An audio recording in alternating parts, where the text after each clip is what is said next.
Maurice. Hello, Nicolas. How are you? I'm very well, thank you. And you? I'm fine, thank you so much. Hello everyone, we hope you are doing well as well, and welcome in this new format at the occasion of the new version of the Nick collection, the version 8. For this special event, where are we, Boris? We are in Paris. I'm very excited because we are in the studio of David Ken, and I will have the pleasure to interview him later on to discuss his world of photography. David Ken is a renowned photographer. He's been doing some fashion photography since the 80s, and then he's been doing some street photography. He created the LOL project. So I'm looking forward to talk to him. It's going to be super inspiring, I guess. He's going to talk probably as well about the Nick collection. Can you remind us what is a Nick collection for those who are maybe not that comfortable with this wonderful solution made by DxO? What is a Nick collection? The Nick collection is the, as the name indicates, a suite of plugins. The idea is to help photographers to edit their photos quickly and with quality, a certain quality, keep it very professional. Most of the photographers up to today have been using Photoshop, and either you're very good using Photoshop, it can take some time to edit a photo. It's super complicated. It is complicated. And even if you're good at Photoshop, it's still going to take you some time to replicate the same look from a photo to another. If you're a new user and you don't know Photoshop at all, then it's getting even more complicated. The idea of the Nick collection is to allow you to quickly find a specific look you might be after. It's going to give you the option to test some different rendering and then save them for later use. So that's the DNA, basically, of the Nick collection. Yeah, and so the Nick collection is made for Photoshop users, but not only. Not only, of course. It's working, the Nick collection is working with Lightroom as well as a plugin. It's working with Photolab, it's working with Affinity Photo, and it's working as a standalone application, meaning that you don't need any extra application to use the Nick collection and to develop your own style, to edit your pictures, and to reuse super easily existing presets or your own developed presets. Yes, the Nick collection is a creative solution mainly, even though you've got some technical ones, but people really use a lot the creative ones to give a special look, a special signature. So you can use it as standalone because sometimes your image is well balanced and it's well framed. So you just want to bring it into one of the applications to apply, for example, a black and white render. So you're going to put some grain and some vignetting, but that's all you need to do. So you don't need to open a host to do that. You could just take the image, put it in one of the applications and save it. And that's going to take you about 10 seconds, basically. And there is another guest who is going to talk about the Nick collection and how to use the Nick collection, in fact, who is Joseph, also known as Photo Joseph.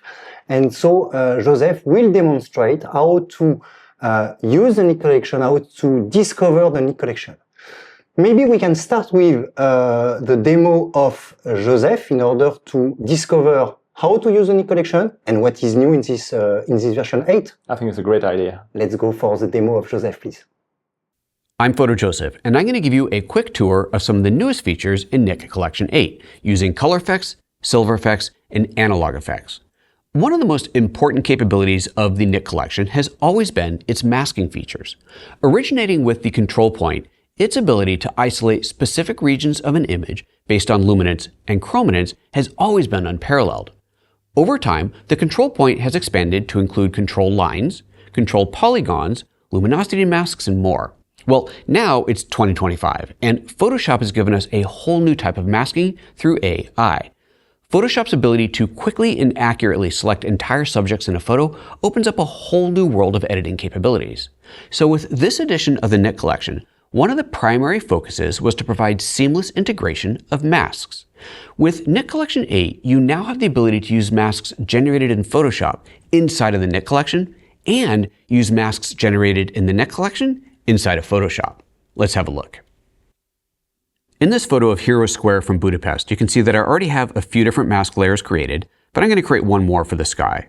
I'll take that original layer and duplicate it, call that sky, and then using the AI masking tools, I'll just click on the sky and add a mask to that layer. And now I've got a layer just of the sky. So you can see here, I have my statues, I have my entire monument, and I have the sky.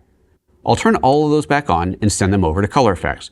But first, let's take a look at the new Nik launching palette. Under the preferences, you'll see a few very important options. First, what do I want to send to the plugin? A combination of all visible layers or just the active layer? I'll leave it at the default of all visible layers. And then for masks, do I want to send all masks, just the selected masks, or none at all? Again, I'll leave it on the default of all masks. I can access each one of my individual plugins from here, which will simply open up its own dedicated palette. From its own launch palette, I can access the last edit that I made, my favorite presets, or my favorite filters. Or of course, I can open the plugin directly.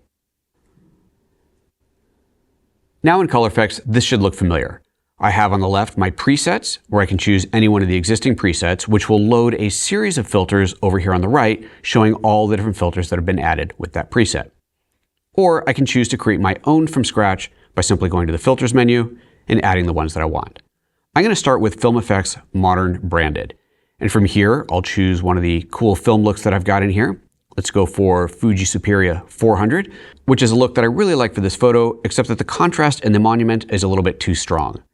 Now, I could just go to the curves in here and adjust that to take some of that strength away, but I do really like the way that the sky looks right now. So I don't want to affect the entire image, I just want to affect the monument itself. To do that, I'm going to add another filter. Let's go ahead and add the levels and curves, and I'll start adjusting that.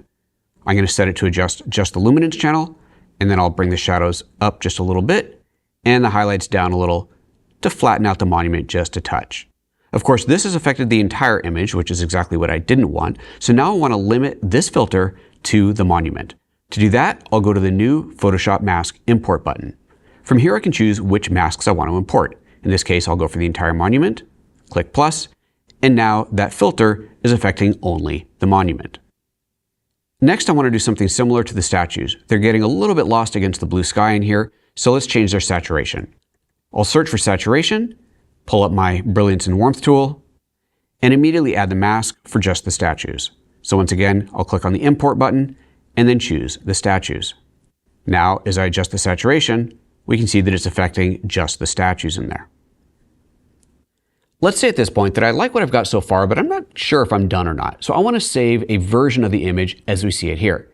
There's a couple different ways to do this. The first one is to simply go up to the top and choose Export as TIFF or Export as JPEG.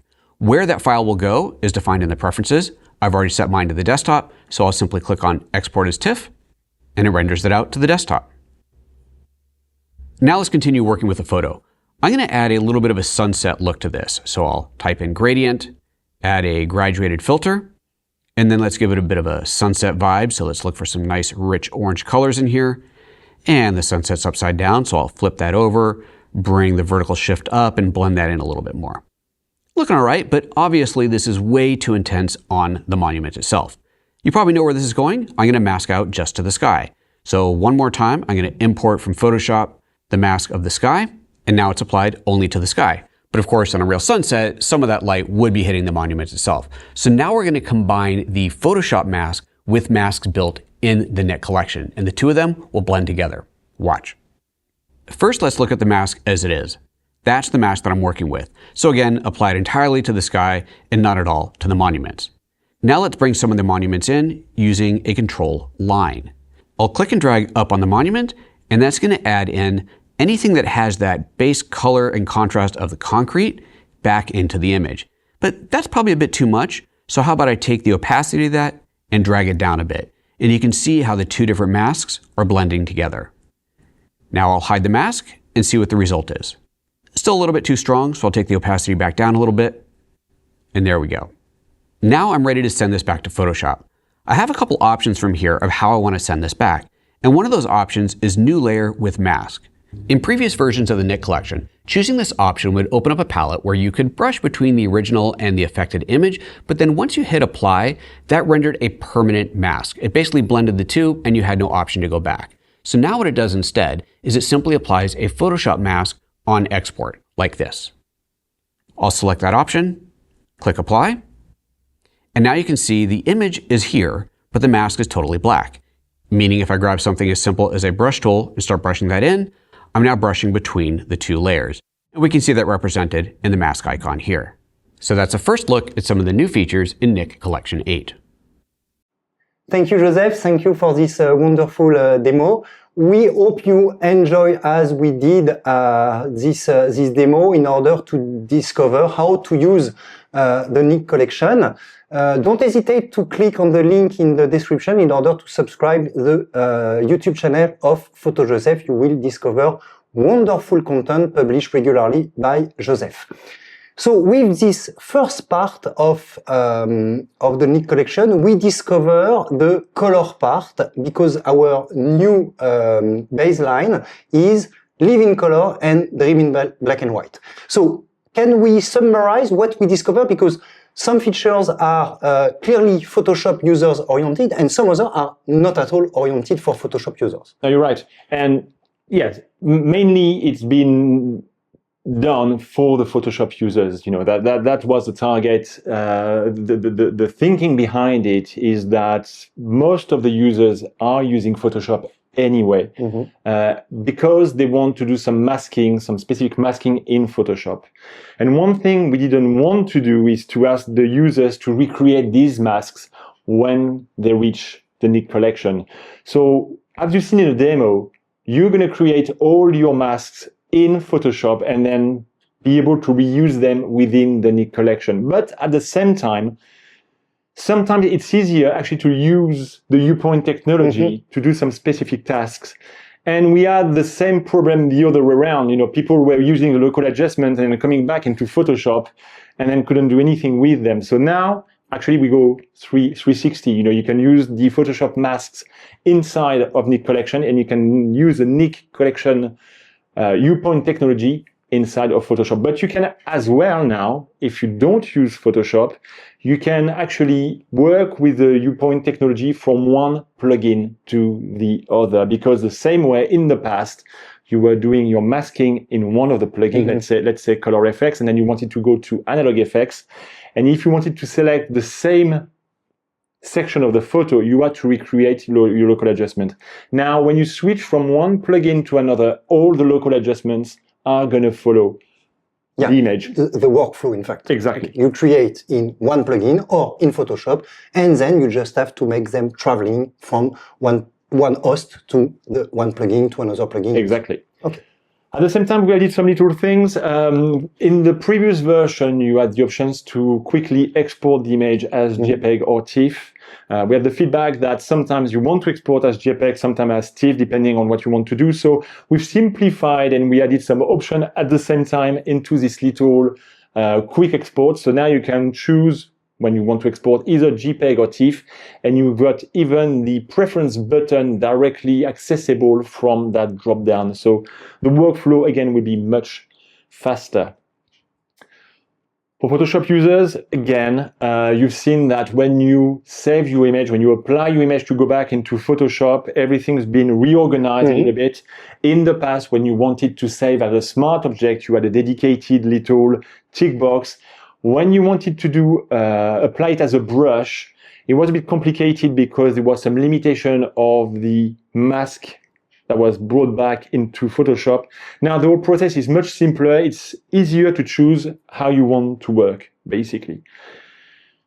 And there is one feature touching the color we haven't discussed, and I think strangely enough, we're going to discuss it with Silver Effects, which is the plugin for black and white images. And this feature is the color masks. So in the previous version, you had the luminosity mask. This time we bring the color mask, which could be very useful, of course, in color editing, but it could be also very useful in black and white editing. Yeah, because the second part of this, let's say, presentation is dream in black and white. Let's have a look on what Joseph has to say about black and white, and then we'll be back to comment this demo and to summarize a bit about that before David Kahn's interview, obviously. Great. In the previous demo, you saw how to bring masks from Photoshop into Nik 8. Now you'll see how masks are additionally shared between plugins and how masks created in the Nik collection can be shared back to Photoshop. Let's start in Silver Effects. For this photo, I'm not going to do any masking in Photoshop, but instead go straight into Silver Effects. Right away, you'll notice a big difference in Silver Effects, and that is that all the filters are no longer on the right. Now Silver Effects works more like Color Effects, where none of the filters are added until you need them. I can either add them manually, or by choosing one of the presets here, the filters that are needed for that preset will be added on the right. If I revert the image back to its neutral state, then all those filters go away. There is one thing that's still here though, and that is the film types. You can think of film types like your original black and white processing, how the image is converted from color to black and white. What is the basic film stock, the grain pattern, the color sensitivity, and so on. It's actually important that you start with this before adding other filters, because if you add a filter first and then go back and change the basic processing, the entire look of the image can change. So you really do want to start with the film types. You have a bunch of different film types that you can start with, and of course each one of these provides a unique base look for your image. I'll choose this one to start with. One of the most important parts of a film's look is its color sensitivity. How sensitive was the film to red colors, to yellow colors, blue, and so on? And by adjusting these, you can dramatically change the overall look of your image. The problem is that you don't necessarily know what part of the image you're changing other than just dragging the sliders around and seeing what happens. And the reason for that is you can't see the original color image. Well, you used to not be able to, but now with Nic 8, you can. If I go down here to the bottom left corner, you'll see there's a new Original Image tab. That shows me the original color image, so now I know exactly what parts of the image I'll be affecting with each one of these sliders. For example, here we see a lot of blue and purple in this part of the photo. If I go over here to my blue sliders and change that, you'll see that that's affecting that part of the image. So now we just have a lot more control and knowledge over what we're doing. So let's start affecting this photo. It's a photo of a wine cellar, and the wine bottles over here on the edges are getting a bit lost. It's just a little bit too crunchy. We can see that my black levels have been dropped quite a bit, so I'm going to recover that, maybe even raise it up a little bit, about like so. Now the bottles look better, but the wine racks themselves are way too bright. What color are the wine racks? Well, if I look at my color image, I can see that they're largely yellow and red. So if I go to my film sensitivity and take the yellows and the reds down a bit, I should be able to darken all of those colors in the image. Now that I've done my basic black and white conversion, I can add other filters to this, knowing that my underlying layer is not going to change dramatically. I'll go ahead and add a bit of a sepia tone like this to the image. Now let's continue to refine the image. I'm going to add a basic adjustment, and I want to darken the floor. So to do that, I'm going to use a controlled polygon, which was added in the previous version of Nic Collection, and draw a polygon over the floor area, very quickly outlining this shape like so. To preview the mask that I've just drawn, I can click on this icon here, and we'll see the mask that I've just created. Now to darken that floor, I'll just go to the brightness slider and pull that down a bit. Next, this bright spot on the back wall has lost some of its texture and structure, so let's fix that. To do that, I'm going to use a new local adjustment, the new color mask. This will allow me to create a mask based off of the color of the original image. So here I've just clicked where the image is predominantly blue, and if we take a look at the mask that I've just created, we can see that it is affecting the blue areas. If I grab that color mask point and drag it around the image, you can see how it's masking specific colors depending on where I position it. But I'll go ahead and put it back here towards blue, and then let's refine that. Under the mask options, you can see exactly the color range that's been selected. And you can see on this hue band that it's selected largely blue. If I want to expand or contract that, I can start by feathering that in and out, or expanding the entire selected range. You'll notice that these are linked together right now. If I click this little chain icon, it is going to unlink those ranges, so now I can adjust them independently. I really want to narrow this down, so let's contract that to right about there. Now I'll hide the mask, and let's take the structure of that part of the image and crank it way up. Excellent. Earlier I showed you how if you want to save the current state of an image, you can export a JPEG or a TIFF file of the image as it currently is. But there's another way to do that. Instead of saving it out as a separate file, you can save it as a hidden layer inside of Photoshop. To do that, simply click on Send as Layer. Now this version, as we see it currently, will be in Photoshop, rendered out as a hidden layer, so that when we go back to Photoshop, it's there waiting for us. I'm not quite done with this image, but I am done with it in Silver Effects. Now I could simply apply this and then reopen it in another plugin, or I could send it directly to the plugin from here within Silver Effects. Watch this. Up in the top right, I can choose to send this image and its masks to any of the other plugins. This allows me to keep all the masking work I've done in this plugin, including generated and imported masks, and carry them over to another. Now that I'm in Analog Effects, let's add a little bit of a light leak. Click on the plus here. I'm going to choose from my crisp collection, and I'll grab this one here that I like. Let's position that kind of right in the center. Maybe even bring up the intensity a little bit. Looking pretty good, however, it's a bit too strong on the floor here. Well, remember, I already created a mask for the floor over in Silver Effects, and that mask is available for me here in Analog Effects. Just like I'd import a Photoshop mask, I'll click on the Import button, and there we can see the masks that I created in Silver Effects, my control polygon and the color mask. The polygon for the floor is the one that I want, so I'll add that in. And it is the entire polygon, so I could even adjust this if I wanted to. But in my case, all I'm going to do is take the strength of that texture down a bit. That's better. Now let's save this as another layer in Photoshop because I want to keep on playing. So I'll send that out as a new layer and then add something else. How about I add a quick picture frame to this? We'll choose something really dramatic and call it a day. Now I'm ready to apply this. But there is one more option in here that I want to show you. I can now choose to include the plugin masks back in Photoshop. The one that I want is that control polygon for the floor, so I'll go ahead and save that, and now click Apply. Now we see a couple of things happening here in Photoshop. First of all, there's the final image that I just created, but here's the hidden layers of the two other versions as I was playing with it. So there's the one from Silver Effects, the original from Analog Effects, and the final version. Where's that mask that I saved though? Well, there it is, under Channels. There is the control polygon mask that I created in Silver Effects. So now you can see that the masks created in Photoshop can be brought into the Nik collection, and the masks created in the Nik collection can be brought back to Photoshop. It gives you the ultimate flexibility in working with masks.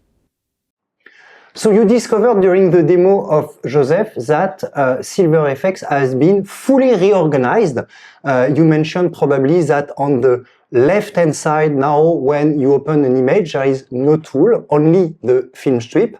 And we discovered as well this little thumbnail, which seems to be a little addition, but for a huge effect, in fact, because now we put the color image in the black and white world, in fact. Yes, we wanted the two worlds to meet. So Nik Silver Effects is still this kind of digital darkroom, and that's the heart of it. But we wanted to do several things. So the first thing is we wanted to go back to analog film. So as you said, all the filters are gone on the right-hand side, but the film type. And why that? It's because when you start taking photos, the first thing you're going to do in analog photography is to take a film and put it in your camera. So that's going to be your starting point. Depending on the type of film you're going to pick, the rendering will be different. So that was the first thing we wanted to do. And then all the other filters, we wanted to put it on one side. So when you were actually in a real darkroom, you had all your tools around you, and it was sometimes difficult to find the right tool in the dark.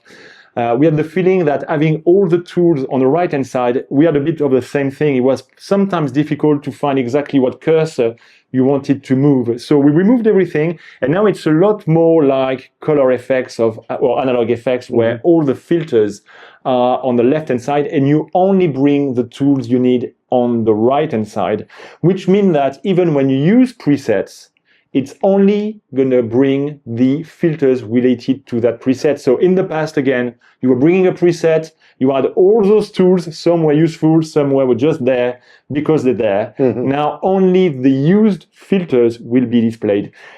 And as you were saying, now we've got visibility on the color input image. And that's important because on some photos you've got in your head, you remember that you took a portrait of someone who's got a red jumper, and you think, it's easy. I go to the red channel and I'm going to change that, and that's fine.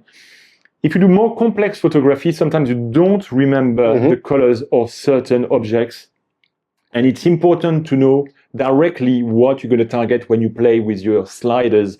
So there's a lot less guesswork, if I can say so, and you work much faster and you understand exactly what's going on with your image. So yeah, we will bring the two worlds together because obviously, in classic analog photography, you couldn't play on the colors, but we wanted to really show this because the classic example is you take a photo of someone with a red jumper, as I was saying, on a blue background, but they might have the same luminosity. Yeah. And if you do that in black and white, you'll have gray on gray, and it will be exactly the same gray, and that'd be an issue.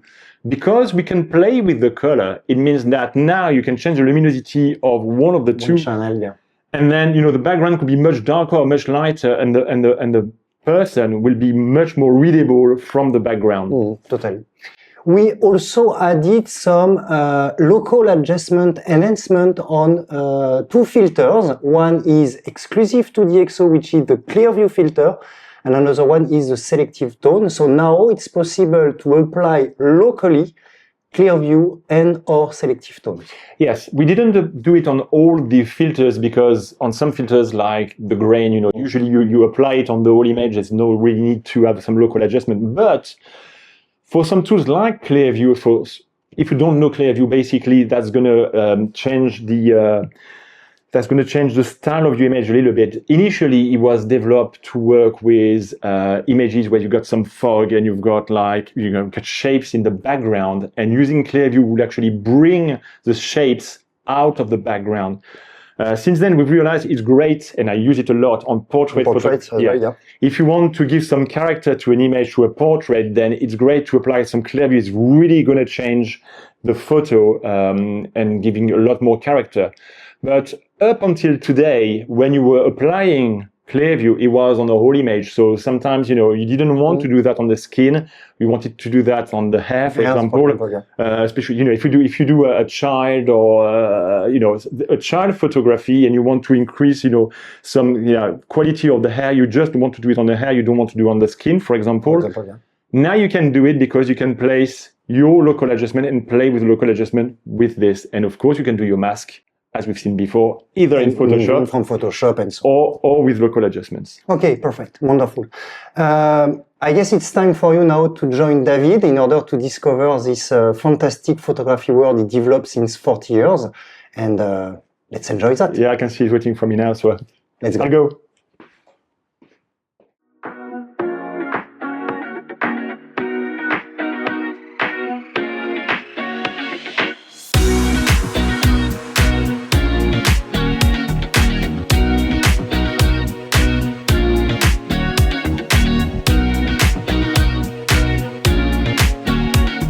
Bonjour David. Bonjour Boris. Merci d'être avec nous aujourd'hui pour le lancement de Nick Collection 8. J'aimerais qu'on parle un petit peu de ton parcours, de ton univers photo. Tu as eu beaucoup d'expérience. Alors, parcours, il faut que je résume très vite 43 ans de photo professionnelle. Mais en fait, ça a démarré bien avant. Moi, je suis tombé, j'ai eu l'étincelle, comme on dit, assez rapidement, 8 ans.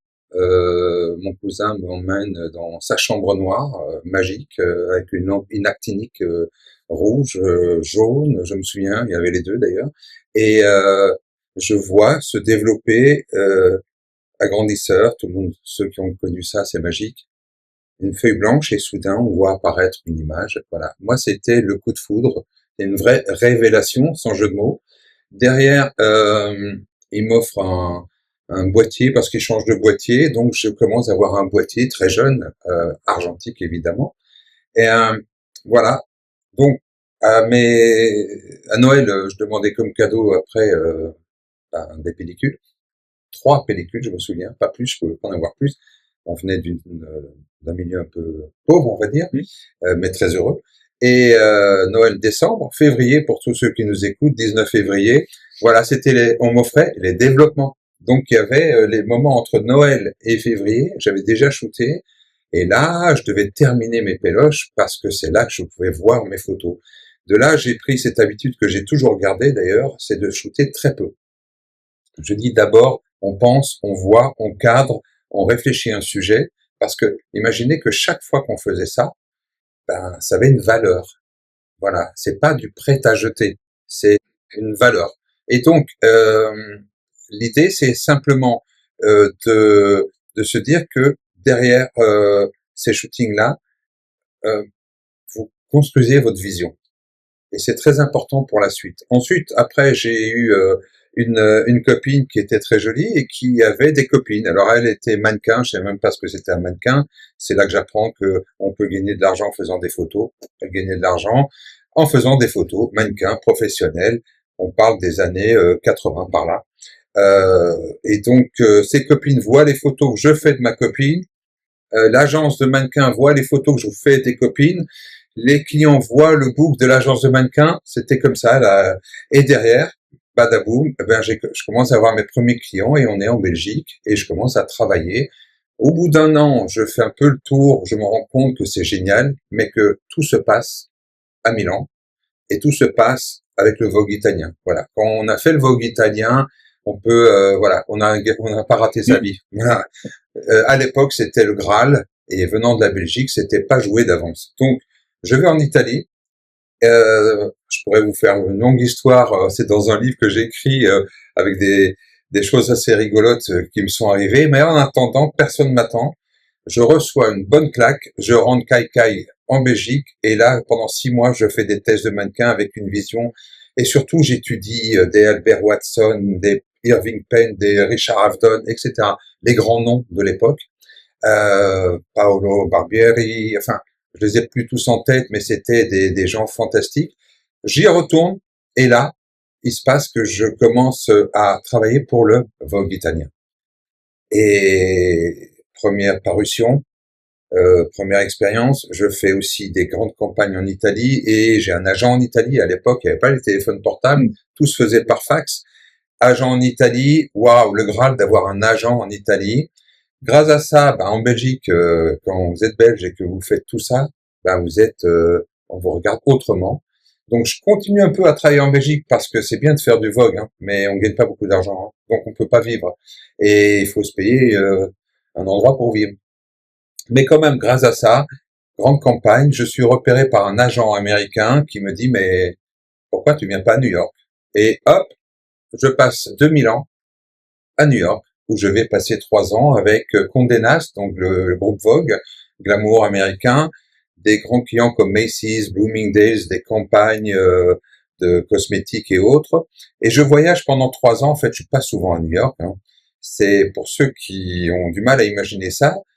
Les États-Unis, c'est très simple. Vous bossez tout le temps. Vous bossez le matin, par exemple, de 10h à 13h, vous avez un job.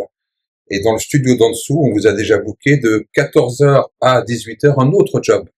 Et lorsque vous partez, et ça s'arrête jamais parce que votre agent organise tout le temps.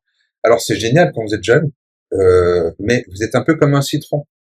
Votre passion, il faut qu'elle reste passion parce que sinon, vous êtes vide. On vous a pressé et puis soudain, vous vous levez un matin, vous faites oula, qu'est-ce que j'ai pas envie d'y aller moi. J'étais très content quand on me disait là, t'as 3 jours de libre.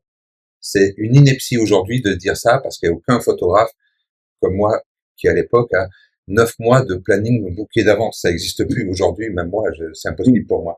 Voilà. Et de là, j'en ai un peu marre des États-Unis, de ce rythme-là, et je décide de m'installer à Paris. Et je choisis la Tour Eiffel comme clocher, tout simplement. Voilà, je m'installe.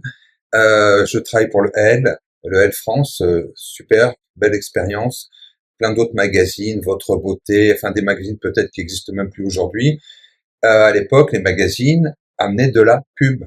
Je me rappelle d'une photo de Madame Figaro, je crois qu'il y a même un portrait là d'Estelle, on montrera plus tard, où je fais 4 pages dans le je fais 4 pages dans le Madame Figaro et ces 4 pages ont mes agents français, ils ont été appelés pendant des mois pour dire le gars qui a fait ça, on aimerait le booker pour faire L'Oréal, ceci, La Redoute ou autre chose.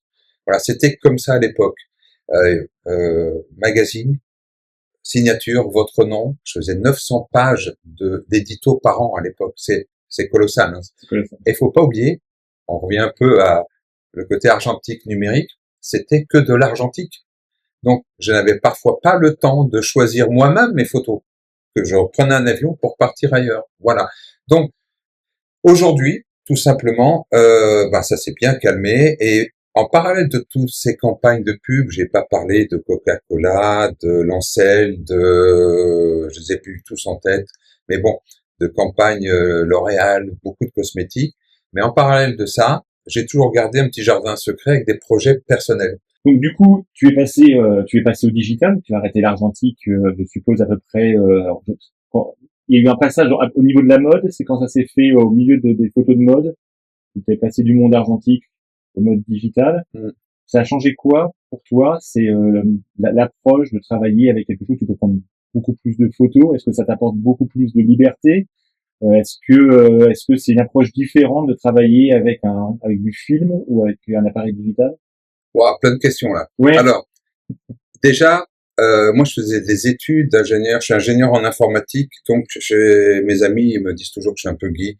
Je suis très veille techno.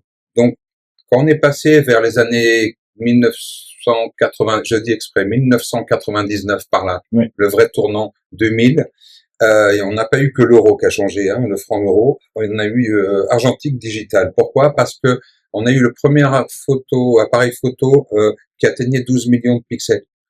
Et si on réfléchit bien, 12 millions de pixels, c'est l'équivalent de l'argentique en termes de qualité.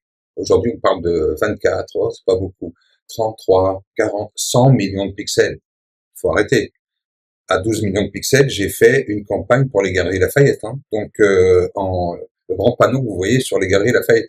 Donc, on peut faire, bien sûr, on peut pas recadrer, mais vous cadrez bien, vous faites une campagne. Donc, j'ai pas eu de problème de passer de l'argentique au numérique, tout simplement parce que plusieurs avantages avec le numérique évident. Les gens pensent que c'est que un avantage, vous l'avez tout de suite. Oui, mais quand vous travaillez avec des humains, mannequins, coiffeurs, maquilleurs, stylistes et autres, avant le numérique, on faisait une photo, plusieurs péloches, et on attendait 1 heure et demie de voir si on passait à l'autre photo. Là, en numérique, soudain, non seulement vous épuisez pas votre mannequin, on a oublié ça parce que maintenant ça fait longtemps, mais vous avez un résultat, il vous va, vous choisissez, on passe à la suivante. Et donc, moi qui shoot très peu, ben, je pouvais shooter très peu, puisque j'avais au bout de 10, 15, 30 shoots, la photo.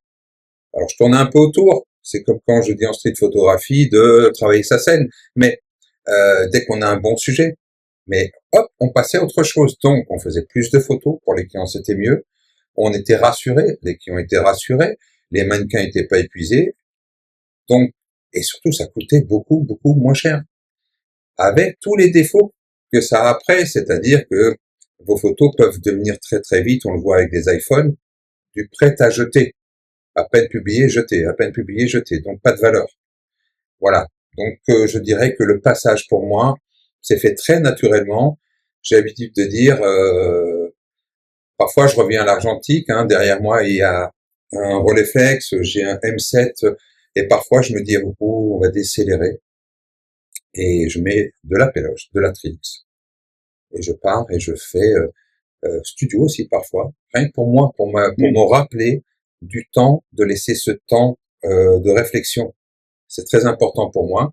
Et voilà, je suis vraiment, j'ai connu les deux. Donc j'ai connu le côté organique de l'argentique. Et aujourd'hui, ben, je peux retrouver ce côté organique avec le numérique, ben, grâce à la Nick Collection. Et du coup, tu parlais tout à l'heure que tu as vu ton premier appareil autour des 8-10 ans. C'est quelque chose que tu as encore? Ah oui, oui. C'était quel appareil? Ah ben, je l'ai pris là. Alors, tout le monde va dire, mais c'est côté votre truc, parce que tout simplement, il l'a pris avec lui. Oui, ben, je savais que tu allais me poser cette question. J'y tiens beaucoup. Là, c'est un SRT 303B. J'ai eu le 101 aussi. C'est Minolta. Et il fonctionne toujours. Et d'ailleurs, regarde, il y a de la Trix. Voilà, ouais. Pour la caméra, de la Trix dedans. Voilà, j'aime beaucoup ce boîtier. C'est un tank, hein, aujourd'hui. Les boîtiers sont plus aussi solides, hein, mais ils étaient bien lourds, hein, solides. Voilà. Ouais. Et du coup, donc tu commences tes photos de mode.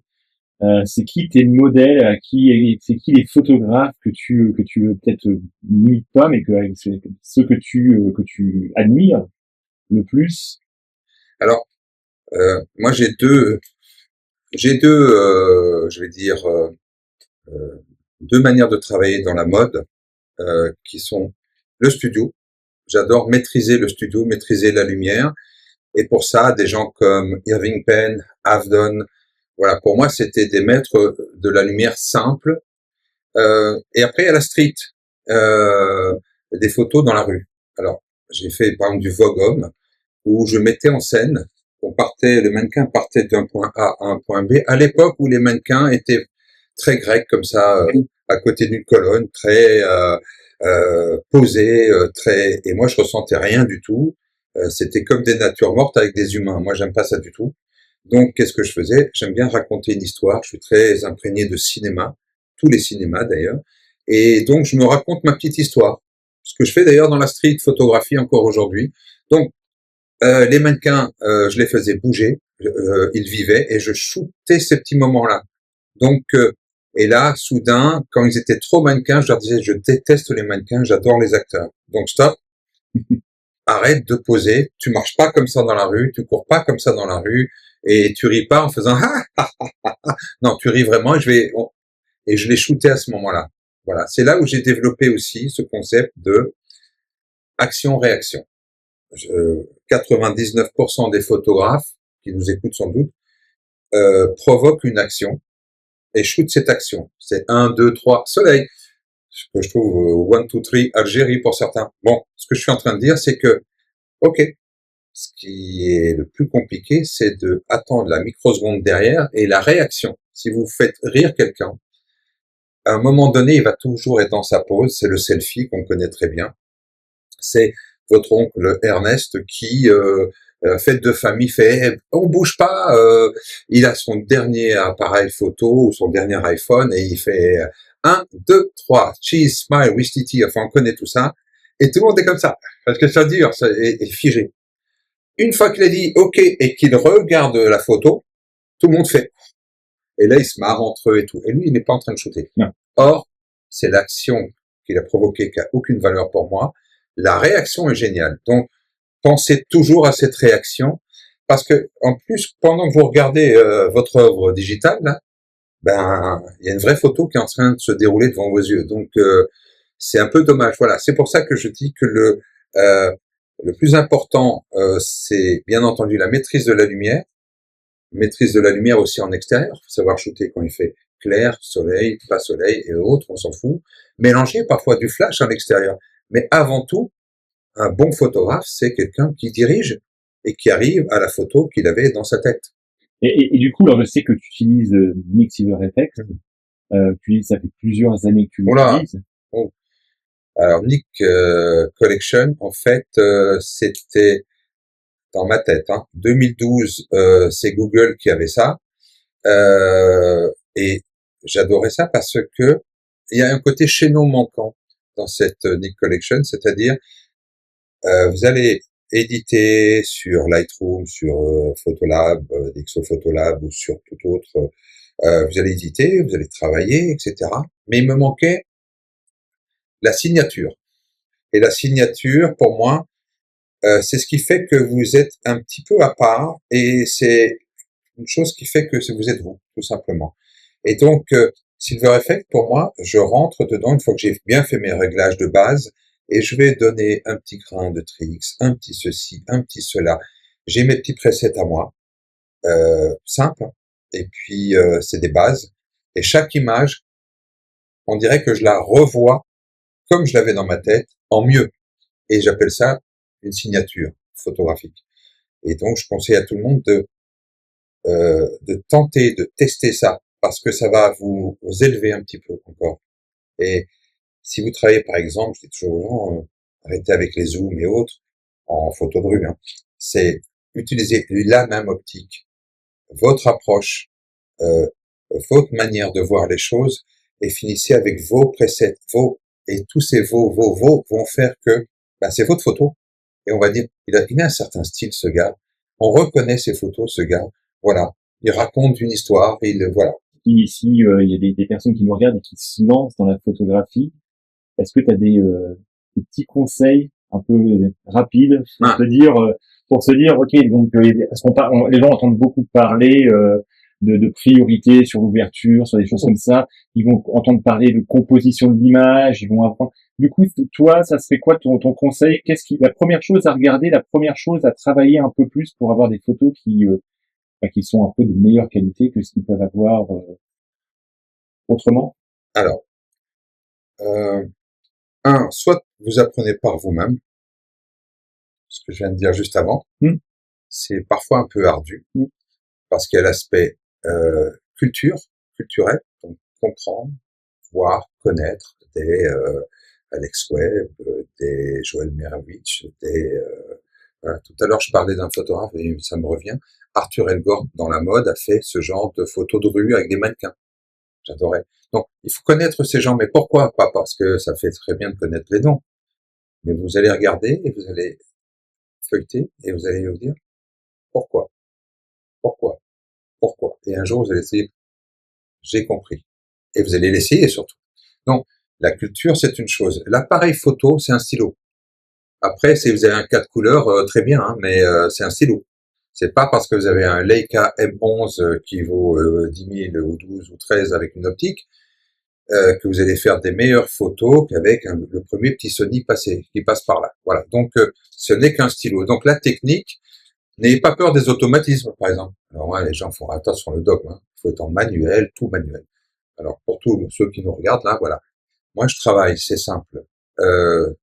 ISO automatique. Pourquoi? Parce que il va plus vite que moi. Avant, j'avais une cellule et je mesurais. Et après, j'ai une cellule à l'intérieur.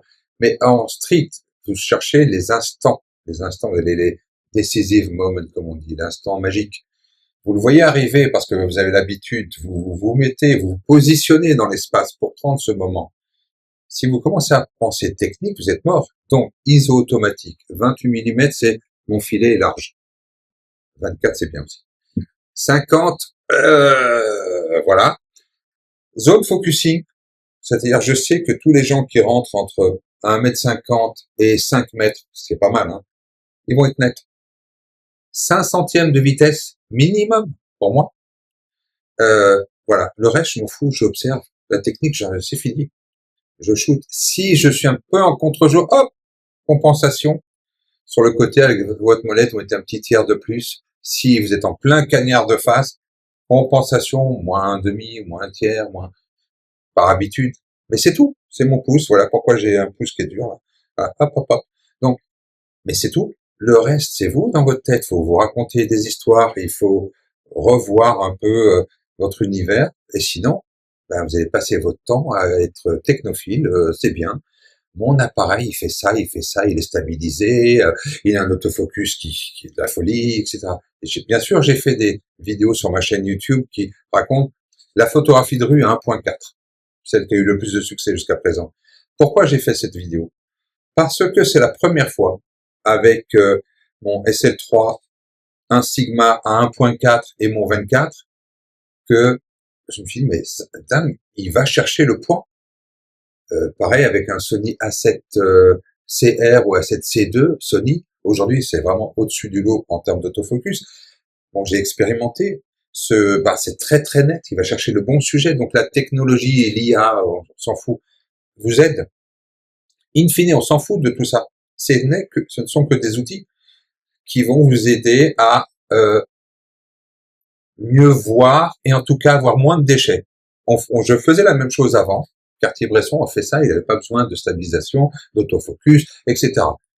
Mais peut-être qu'il a loupé plein de très belles images. Hein. Aujourd'hui, si vous êtes bien concentré, vous avez une rafale. Alors ceux qui disent attention, moi je shoot one shot, je shoot en manuel focus, je shoot. Vas-y, mais tu peux aussi aller à Calèche, à Deauville. Hein. Bon, bah tu vas mettre plus de temps, voilà. Donc, faut arrêter les dogmes un peu débiles. Il faut pas recadrer. Ah non, prenez un moyen format aujourd'hui, le Fuji RF qui vient de sortir. J'en ai fait aussi une vidéo. Vous avez un moyen format compact dans votre main. Attention, si vous êtes dans le taxi, je montre ça dans cette vidéo, et que je vois une image là, mais je peux pas sortir. Il y a le trafic. Sinon on m'écrase. Je vois mon image. Qu'est-ce que je peux faire? J'ai 100 millions de pixels. Je la shoot l'image. Et je croppe dedans, je suis encore à 20 millions de pixels, donc j'ai gagné. Ça peut servir à ça. Il faut juste connaître son outil, voilà. Pour les nouvelles personnes qui nous regardent et qui connaissent pas encore Nick Collection, on va parler un petit peu d'édition. Ils ont le choix aujourd'hui. Il y a beaucoup de software qui existent pour travailler sur la photographie. De ton point de vue, pourquoi Nick Collection est différent de la concurrence et pourquoi toi, par exemple, tu utilises plus Nick Collection qu'une autre solution? Alors, d'abord parce qu'il s'insère totalement dans mon flux de travail. Je travaille vraiment, là, je suis en train de backuper, donc j'ai près de 800 000 images. 800 000 images. Ça fait des gros catalogues. Donc là, j'ai acheté un nouveau NAS et je suis en train de tout ranger. C'est simple, hein, je travaille sur Lightroom. De Lightroom, modifier dans, pif, Nick Collection, paf, ça s'ouvre, au revoir, il me remet dans Lightroom. C'est simple. Alors là, je viens d'essayer avec DxO Photolab, encore plus simple, pouf, pouf, pouf, tout est intégré. Donc, moi, du moment que c'est simple et que c'est logique dans ma tête, et surtout d'avoir une équipe qui m'écoute, si je dis tiens Boris, pourquoi il n'y a pas ça? Et soudain tu me fais, je le note. Alors vous avez des priorités dans le flux, dans tous ceux qui vont coder, etc. évidemment, mais vous avez pris note. Vous êtes à l'écoute des professionnels. Moi ça me va, très bien. Merci beaucoup. Je t'en prie. On parlera peut-être après tes expériences de Color Effects quand tu auras édité tes photos. Avec grand plaisir, grand plaisir. On peut te retrouver sur les réseaux sociaux. Ça doit s'inscrire normalement sur l'écran. Normalement, on doit faire ça, c'est là et là, ouais, et on sait jamais. On sait jamais où alors, mettez-le en bas, mettez-le en bas. Ouais, oui, bien sûr. Sur YouTube, sur Instagram. Ouais, Instagram, YouTube, voilà, LinkedIn, voilà. Merci beaucoup. Merci infiniment. À bientôt. Salut Boris. I hope you enjoyed, as I did, the interview made by Boris with the inspiring photographer David Kane. The full interview will be released on the YouTube channel of David, so don't hesitate to subscribe on his YouTube channel and click on the bell in order to be notified. In the description of this video, you will have the links for the YouTube channel of Boss, David and Joseph. And note that as partners of DxO, Boss, David and Joseph can give exclusive discount for new customer of DxO. We hope you enjoyed this new format. Don't hesitate to share your feedback in the comment section in order for Boris and us to join new photographers in order to discover new universe, new photographic inspiring worlds. See you soon. Bye bye.